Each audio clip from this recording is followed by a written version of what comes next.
We're going to test them to their limits, mentally and physically. And just overall, they're going to be a better corpsman when they leave here. What up? I get that! Come on! Jungle is just super hot, humid, gross, sweaty.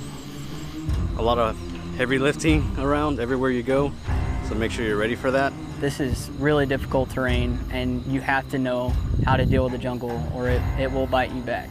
You're learning different techniques like how to sustain yourself and how to sustain the patient as you battle the jungle, really. You know, you might feel like, oh, no, this sucks, you know, I don't like this, but it still has a purpose. You know, just taking a step back and kind of realizing that kind of helps. All right. You guys done there, you guys are gonna have to shoulder him, okay? Ooh, it's good, it's real. It's tough. Oh yeah, training is definitely hard. We've all done it, and we all kind of sat down and said, yeah, this is gonna be really, really hard. But it's there for a reason.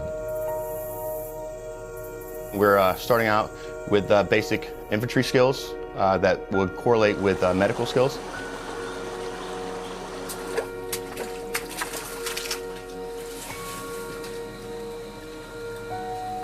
And then adding all that together through an exercise where we have mass casualties, prolonged field care, up to 72 hours at some points.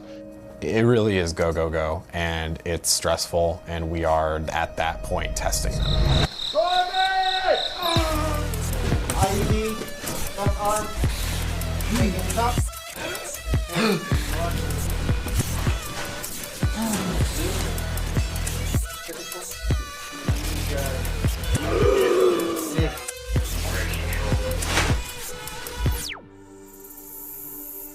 As corpsmen, we're going to go where the Marines go. Whether that's the jungle, the desert, we're going to be there with them. So just because we're not in the infantry or Marines, we still need to learn how to track. We still need to land nav because we might be that person that needs to do it. They can look to you and know that you've been through this before and know that, you know, if I need you to get on the comms or get on the weapon or rappel, that you're going to be capable of doing that. And I don't have to do a hip pocket training, if you will, right here on the spot while we're under fire. You really need to be careful about what moves you take, what you use, what you do. Every movement counts. Straight leg, lean back into that seat too. Step down. Knock him out. There's some really dangerous points where you can really get hurt, but at the same time, it was honestly worth it because it puts everything into perspective for me. Just getting a patient out of the jungle is extremely difficult. It all plays back into, you know, your medical training at the end of the day. Because everybody can regurgitate what's on a test.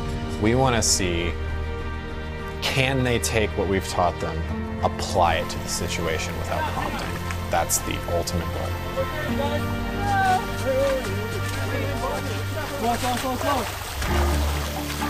We really took a step back and said that the jungle has to be the emphasis. Once we found that really adapting to our surrounding just the most that we possibly could, we really started to understand what jungle medicine actually is. For the last 20 years, our focus has been primarily on desert warfare. So that's, you know, where everything has shifted over the last, 2 decades. So now is the great time to start building up our foundation for that new set of corporate knowledge, to take everything in the history and incorporate that into our our modern medicine, our modern techniques and equipment, to kind of find that mesh between the two and see where that takes us in the next 20 years. So with the future of the military and the future of medicine in general, we need to remember that it's not always going to be a desert.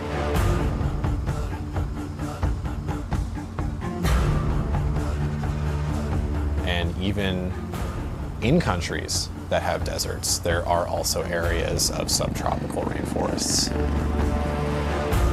So we can't just focus on 2 hours we're gonna have a medevac.